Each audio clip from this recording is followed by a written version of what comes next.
Hello दोस्तों, जय हिंद। स्वागत करता हूं अपने यूट्यूब चैनल स्मार्ट स्टडी अड्डा में।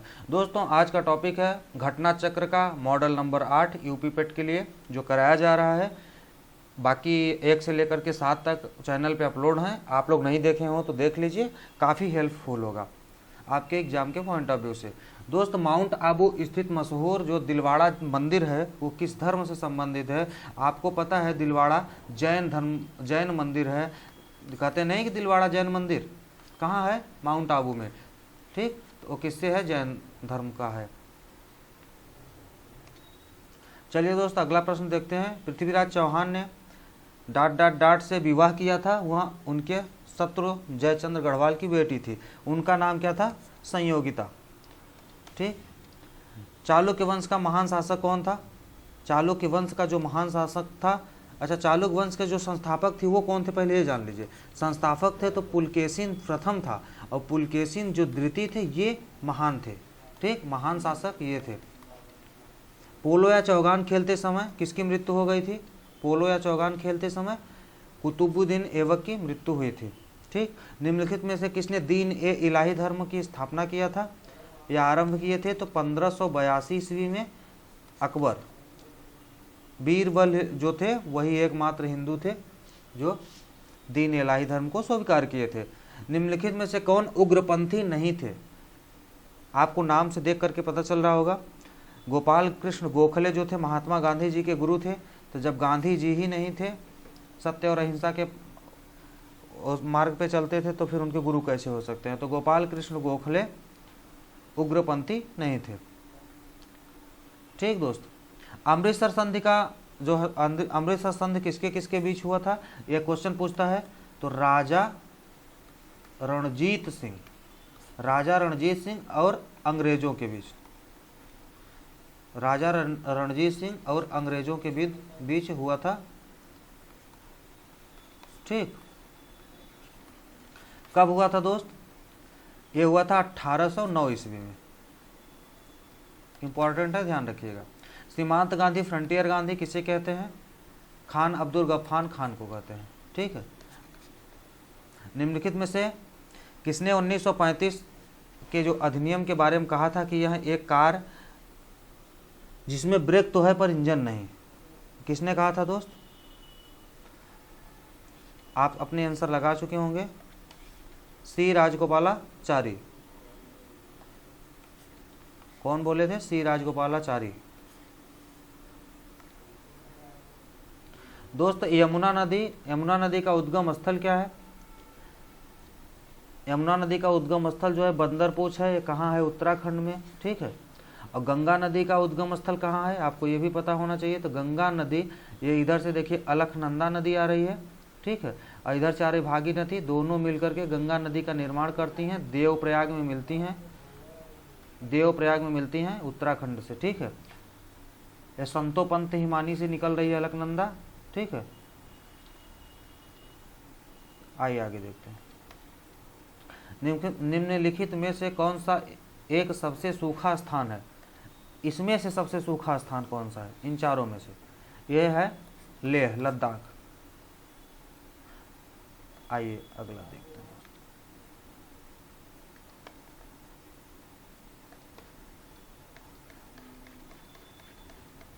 हैं। दोस्तों, मिलान करना है। जो खनन क्षेत्र है और खनिज संपदा, मतलब कि कौन सा जो धातु है उसका उत्पादन कहाँ पे होता है। ठीक है। तो आप देख लीजिए, ये जो कोलार है, यहाँ कोलार कर्नाटक में सोना के लिए जाना जाता है। ठीक है। कोलार कर्नाटक में है, सोना के लिए जाना जाता है। ठीक। और ये मोसावनी जो है ये तांबा के लिए जाना जाता है दोस्त। ठीक है। जावर जो है ये जस्ता व सीसा के लिए जाना जाता है। अब एक बच रहा है। ठीक, ये बॉक्साइड के लिए जाना जाता है। बॉक्साइड जो है एल्युमिनियम का जो है अयस्क है। एल्यूमिनियम। ठीक, ध्यान रखिएगा। तो अब हम देख लेते हैं 3 वाला कोलार।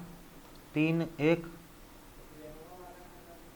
ये देखिए यही एक है। उसके बाद जावर देख लेते हैं, ये दूसरा, दूसरा में 4, ठीक है। ये तो देखिए दूसरा, दूसरा में 4 है, अब 2 से मिल गया, अब इसको हम टिक लगा करके आगे बढ़ जाएंगे। चलिए दोस्त, दक्षिण एशिया का सबसे बड़ा मरुस्थल, दक्षिण एशिया का सबसे बड़ा मरुस्थल कौन सा है? आटाकामा मरुस्थल, कालाहारी, ये है थार, कहाँ है? राजस्थान में, ठीक। अगला प्रश्न देखते हैं 15, निम्नलिखित में कौन सी विषुवत रेखा को 2 बार काटती है? ठीक है, तो ये है कांगो नदी, लेकिन इसमें तो कहीं दिया नहीं है, तो कांगो नदी नहीं दिया तो कोई बात नहीं, हमको पता है ना कांगो नदी को ही जायरे नदी कहते हैं। अच्छा हाँ, ये जो थार है इसको इंडियन डेजर्ट भी कहा जाता है, Great India Desert, Great Indian Desert Thar मरुस्थल को कहा जाता है, राजस्थान में पाया जाता है। मेक इन इंडिया कब से प्रारंभ हुआ? मेक इन इंडिया दोस्त 2014 से, सितंबर 2014 की मार्च 2014, आप बताइए, बोलिए दोस्त आप। 25 सितंबर 2014, ठीक। भारतीय जो राष्ट्रीय कृषि एवं ग्रामीण विकास बैंक है, नाबार्ड है, इसकी स्थापना कब हुई थी? ऑप्शन देख लीजिए, इसका आंसर हुआ 1982, 12 जुलाई को, 12 जुलाई 1982 को ईस्वी को इसकी स्थापना हुई थी, ठीक दोस्त। भारत में केंद्रीय बजट में रेल बजट किस वर्ष अलग किया गया? रेल बजट किस वर्ष किया गया अलग? 1924 में, सॉरी किस वर्ष विलय किया गया? विलय किया गया ये 2017 से, और 1924 में अलग किया गया था, अलग किया गया था 1924 में, और विलय कब हुआ? 2017 में, 1 फरवरी 2017 को। 19 भारत में श्वेत क्रांति के जनक कौन है? भारत में श्वेत क्रांति के जनक कौन है दोस्त, बताइए। भारत में श्वेत क्रांति के जनक वर्गीज कुरियन है, और हरित क्रांति के जनक कौन है भारत में? हरित क्रांति के MS स्वामीनाथन है, ठीक है। और जो विश्व की हरित क्रांति है, विश्व की हरित क्रांति, उसके जनक कौन थे? नॉर्मन बोरलाग, नॉर्मन बोरलाग हैं, ये विश्व के हरित क्रांति के जनक हैं। दोस्त आइए अगला प्रश्न देखते हैं, राजकोषीय घाटा का अर्थ क्या होता है? राजकोषीय घाटा का अर्थ क्या होता है? सरकार के कुल राजस्व और कुल व्यय के बीच अंतर होता है, ये आप जानिए। राजस्व जो राजकोषीय घाटा क्या होता है? ये है, ठीक, राजस्व और कुल व्यय के बीच अंतर। आइए आगे देखते हैं दोस्तों।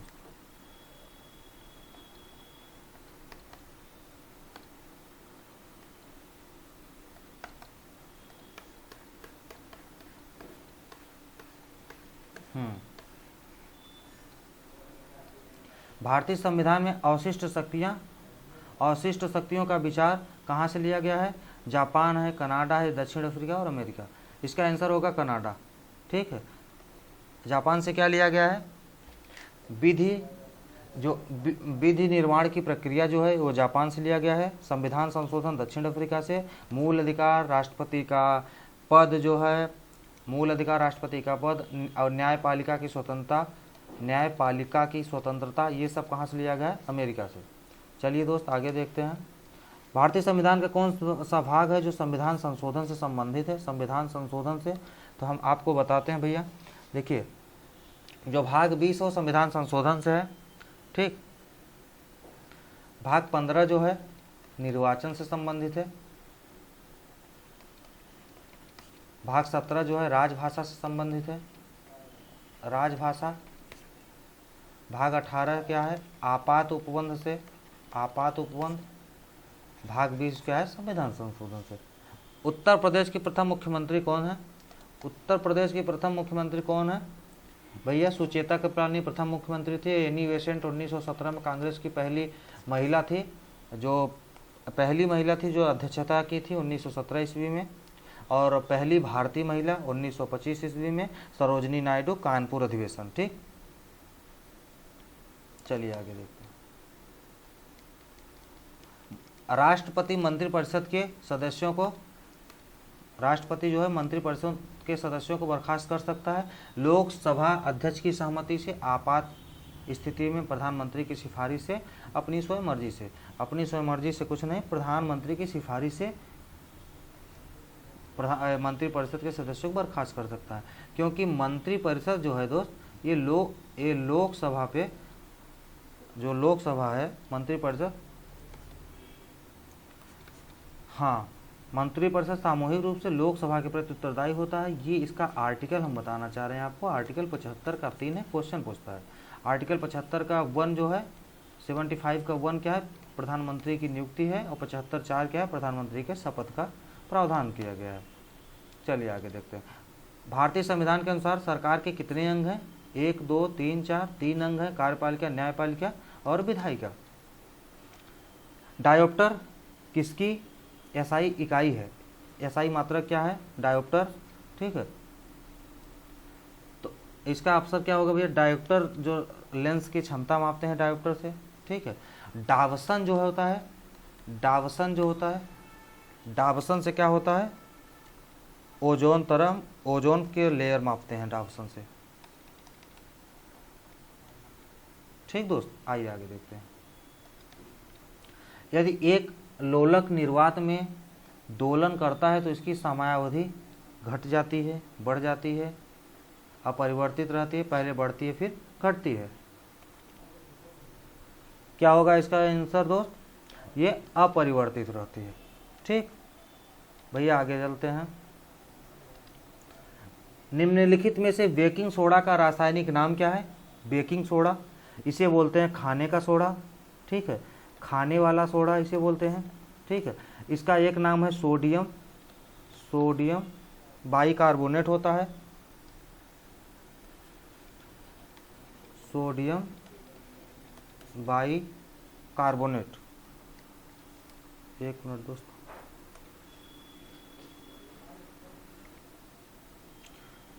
चलिए दोस्त इसको अच्छे से लिख देते हैं, ठीक।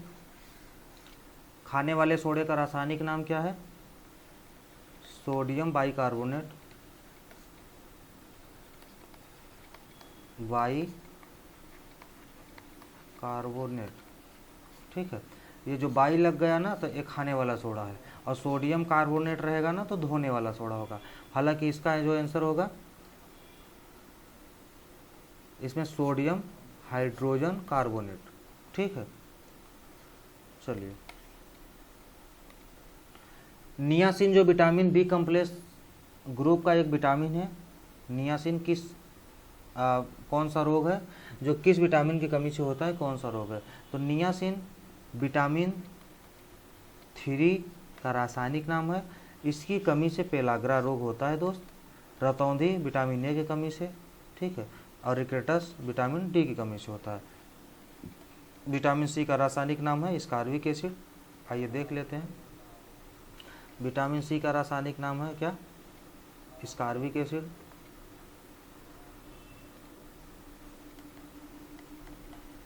स्कारविक एसिड स्कर्वी रोग होता है इसकी कमी से, ठीक है। विटामिन डी का है कैल्सीफेरॉल। विटामिन ई को कहते हैं टोकोफेरॉल। विटामिन ई से होता है बांझपन, बांझपन विटामिन ई से होता है। विटामिन के का रासायनिक नाम है क्या है? फिलोक्यूनिन।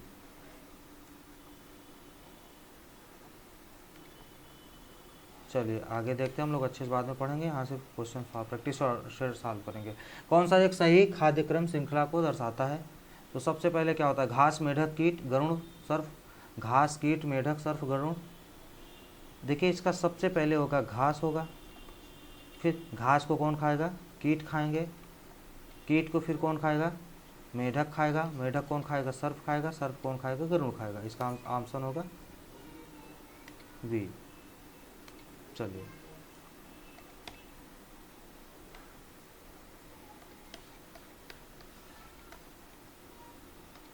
जीएस कर लिए, हम लोग हिंदी देखेंगे। कवयित्री का स्त्रीलिंग क्या होगा? ये क्वेश्चन पूछता है आपसे, कोई भी एग्जाम होता है वहाँ पूछता है, आप ध्यान से देखिएगा। कव, ठीक है। अब कवयित्री होता है इसका, कवित्री नहीं होता, ये गलती ना करिएगा, पहले छोटी मात्रा न लगाइएगा, इसका सी होगा, ठीक। पैर शब्द का समानार्थी नहीं है, पद होता है, चरण होता है, पग होता है, लेकिन ये नव नहीं है। कौन सा शब्द बिजली का पर्यायवाची है? सरवरी, तन्या, रमणी और दामिनी। पर्यायवाची कौन है? दामिनी। चपला, दामिनी, बिजली सब पर्यायवाची होते हैं। ठीक। शुद्ध वाक्य, शुद्ध वाक्य कौन सा है? सॉरी, इसमें अशुद्ध वाक्य है। शुद्ध अशुद्ध ध्यान दीजिएगा, ठीक है। पता लगे अशुद्ध पूछ रहा है, शुद्ध लगा के चले यहाँ, शुद्ध पूछ रहा है, अशुद्ध लगा के चले यहाँ, इसको ध्यान दीजिएगा। शुद्ध वाक्य, अशुद्ध वाक्य कौन सा है, इसका ऑप्शन देखते हैं। चलिए दोस्तों, ऑप्शन देख लेते हैं। गौतम ऋषि की पत्नी का नाम क्या था? अहल्या। अभी तक तो सही लग रहा है। इस कार्य में बहुत विलंब हो गया, इस कार्य में विलंब हो गया, ठीक लग रहा है। रसगुल्ला बहुत स्वादिष्ट है, रसगुल्ला बहुत स्वादिष्ट है, ठीक लग रहा है। एक गुलाब की माला खरीद लेना, ओ यही गड़बड़ी है। एक गुलाब की माला नहीं होता दोस्त, एक गुलाब की माला नहीं, इसका आंसर डी होगा, ठीक है। आंसर इसका डी होगा। अब इसका शुद्ध रूप क्या होगा? इसका शुद्ध रूप देख लेते हैं। एक गुलाब की माला नहीं, गुलाब की एक माला खरीद लेना। क्या? गुलाब की एक माला, ये होता है इसका आंसर, जो शुद्ध रूप है। जो युद्ध में स्थिर रहता है उसे युधिष्ठिर कहते हैं। ऑप्शन ढूंढ के आप मार के आगे चलिए आप, ठीक। जून 2022 में किस भारतीय प्रतिबंधन, आइए बड़ा कर लेते हैं, इसे दिख नहीं रहा। जून 2022 में किस भारतीय प्रबंधन संस्थान ने देश का पहला कृषि भूमि मूल्य सूचकांक लॉन्च किया? कृषि भूमि मूल्य सूचकांक लॉन्च किया है। आइए, हैदराबाद, तेलंगाना, ऐसा कुछ है। हम लोग ऑप्शन देखते हैं।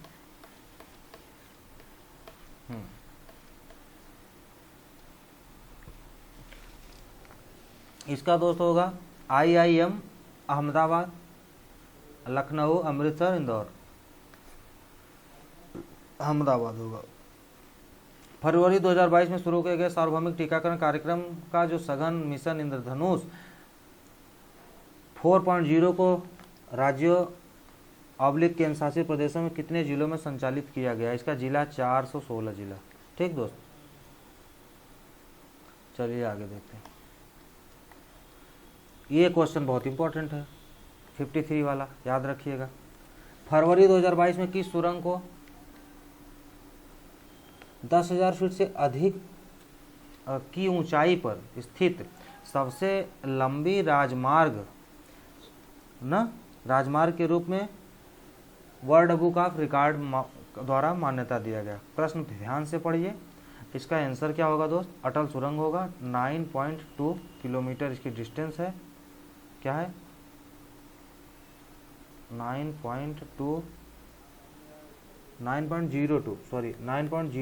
किलोमीटर, 0.02 किलोमीटर है, ये ध्यान रखिएगा। इसका आंसर होगा। आइए देखते हैं आगे। हेनले एवं जो पार्टनर्स द्वारा जारी हेनले पासपोर्ट सूचकांक 2022 में इसका Q1, Q2, Q3 होता है। तो इस बार Q3 जारी हुआ। इस चीज़ को ध्यान रखिएगा। क्या पूछ रहा है आपसे? Q3 पूछ रहा है ना। अगर Q3 पूछ रहा है तो Q3 का रैंक भारत पे क्या है? 87 है, ठीक। मई 2022 में किस देश को association of Asian election authorities का अध्यक्ष चुना गया? कौन सा किस देश को चुना गया दोस्त? देखिए, ये क्वेश्चन बहुत इंपॉर्टेंट है, क्योंकि ये किसे चुना गया है? भारत को चुना गया है। इसलिए आप लोग AAEA का अध्यक्ष भारत को चुना गया, इसलिए याद रखिएगा। मई 2022 में कौन सा नियो बैंकिंग स्टार्टअप भारत का 100वां यूनिकॉर्न बन गया? यूनिकॉर्न 100वां कौन है? आंसर होगा ओपन। चलिए आगे देखते हैं। अंतर्राष्ट्रीय ऊर्जा एजेंसी IEA की एक रिपोर्ट के अनुसार भारत 2026 तक विश्व के तीसरे सबसे बड़े इथेनॉल उपभोक्ता के रूप में किस देश को पीछे छोड़ेगा? तो किस देश को पीछे छोड़ेगा, ये आपसे पूछ रहा है। चीन को पीछे छोड़ेगा, ठीक भैया। उत्तर प्रदेश के किस शहर में स्किल इंडिया अंतर्राष्ट्रीय केंद्र की स्थापना किया गया है? बहुत इंपॉर्टेंट है। पेट और वीडियो एग्जाम या जो भी अभी एग्जाम होने वाले यूपी के, क्योंकि यूपी स्पेशल का करंट अफेयर है ये। इसका आंसर होगा दोस्त वाराणसी। नवंबर 2021 में प्रधानमंत्री नरेंद्र मोदी ने पूर्वांचल एक्सप्रेसवे का उद्घाटन किया। एक्सप्रेसवे के संबंध में विकल्प में कौन सा विकल्प सत्य है, इसका आंसर आप बताइए। देखिए 16 नवंबर 2021 को प्रधानमंत्री नरेंद्र मोदी ने पूर्वांचल एक्सप्रेसवे की उद्घाटन किया, बहुत सही बात है। एक्सप्रेसवे की कुल लंबाई ये जो है वो सही है, आप इसको 241 समझिएगा, 241। ठीक,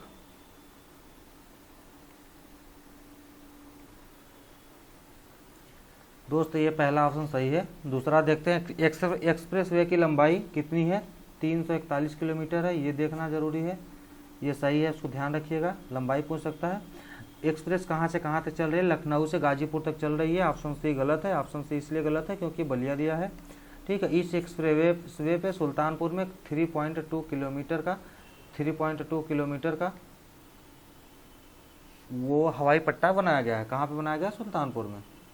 ठीक दोस्त, अगला प्रश्न देखते हैं हम लोग।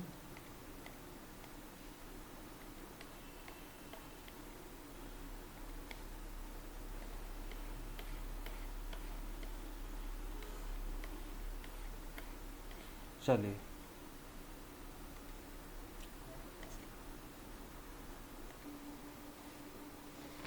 चलिए दोस्तों 60 नंबर प्रश्न देखते हैं हम लोग। 60 नंबर प्रश्न क्या कह रहा है, कह रहा है टोक्यो ओलंपिक 2020 में जो भारतीय पदक विजेता के संबंध में निम्नलिखित कौन सा सही है। कह रहा है टोक्यो ओलंपिक 2022 में भारत की तरफ से पहला पदक किसने जीता, लवलीना ने। नहीं, पहला पदक लवलीना नहीं, मीराबाई चानू ने जीता था, ये गलत हो गया। ठीक है, पीवी सिंधु ने महिलाओं की बैडमिंटन स्पर्धा में एकल वर्ग में कहाँ से जीता था, हाँ सही है। बाकी ऑप्शन सब सही है। भारतीय पुरुष हॉकी टीम ने फील्ड हॉकी स्पर्धा में कांस्य पदक जीता था, ये भी सही है। ठीक दोस्त, नीरज चोपड़ा पुरुष भाला फेंक में स्पर्धा में स्वर्ण पदक जीते थे, सही बात है। 7 अगस्त को भाला फेंक दिवस मनाया जाता है। आगे देखते हैं, आबू धाबी की राजधानी कहाँ है, इसका आंसर होगा यूनाइटेड अरब अमीरात। ठीक है दोस्त, चलिए पुष्कर मेला का आयोजन किस राज्य में होता है, पुष्कर मेला का आयोजन जो होता है वो राजस्थान में होता है, ऑप्शन इसका डी होगा, राजस्थान। ठीक, राष्ट्रीय रेल संग्रहालय कहाँ पर स्थित है, नई दिल्ली में। ठीक दोस्त, चलिए आगे देखते हैं। निम्नलिखित में से कौन सा पुरस्कार उपन्यास के लिए दिया गया, कौन सा पुरस्कार उपन्यास के लिए दिया गया।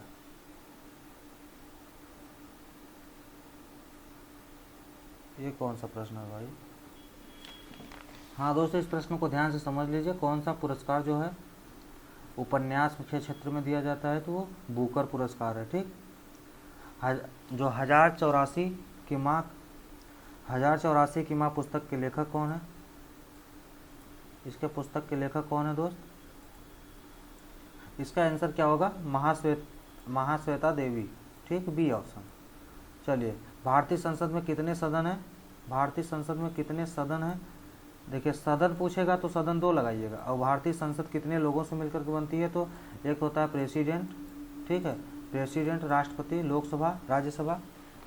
ठीक, संसद का उल्लेख अनुच्छेद 79 में, राज्यसभा 80 में, लोकसभा 81 में, राष्ट्रपति का उल्लेख अनुच्छेद 52 में। 57वां नंबर का ज्ञानपीठ पुरस्कार किसको दिया गया है, 56वां भी दिया गया है, दोनों याद रखिए, हो सकता है कोई भी पूछ ले। 56वां नीलमणि फूफन को दिया गया है 56वां, और ये जो 57 नंबर का है ये दामोदर माउजो को दिया गया है। ठीक है, चलिए आगे देखते हैं। मार्च अप्रैल 2022 में इटली में आयोजित 45वें विश्व ब्रिज चैंपियनशिप 2022 में सीनियर टीम की श्रेणी में किस देश ने रजत पदक जीता है, रजत पदक कौन जीता है, इसका आंसर क्या होगा। बहुत इंपॉर्टेंट क्वेश्चन है दोस्तों, छपेगा क्योंकि भारत जीता है। ठीक है, ये इंपॉर्टेंट प्रश्न है। ठीक, इसका आंसर क्या होगा, भारत। चलिए आगे देखते हैं दोस्तों। गणतंत्रता दिवस के परेड 2022 की किस राज्य की झांकी को सर्वश्रेष्ठ झांकी का पुरस्कार दिया गया है, उत्तर प्रदेश की है। झांकी में 1 डिस्ट्रिक्ट 1 प्रोडक्ट, और अयोध्या में जो राम भगवान का मंदिर है वो झांकी निकली थी। सर्वश्रेष्ठ झांकी का पुरस्कार वही दिया गया था। चलिए आगे देखते हैं। ठीक है प्रश्न, ठीक है दोस्त, हम लोग सारे प्रश्न कर लिए हैं जीएस और करंट अफेयर के। बाकी का आप लोग पढ़ते रहिए, समय बहुत कम है। सारा रिवीजन कर लीजिए, जीएस की क्लासेस चल रही हैं, रिवीजन हो रहे हैं एकदम। करंट अफेयर और जीएस बढ़िया से रिवीजन कर लीजिए, हिंदी भी चल रही है। ठीक है दोस्त, खुश रहिए, मस्त रहिए, पढ़ते रहिए। फिर मिलते हैं किसी अगली क्लास में, तब तक के लिए जय हिंद।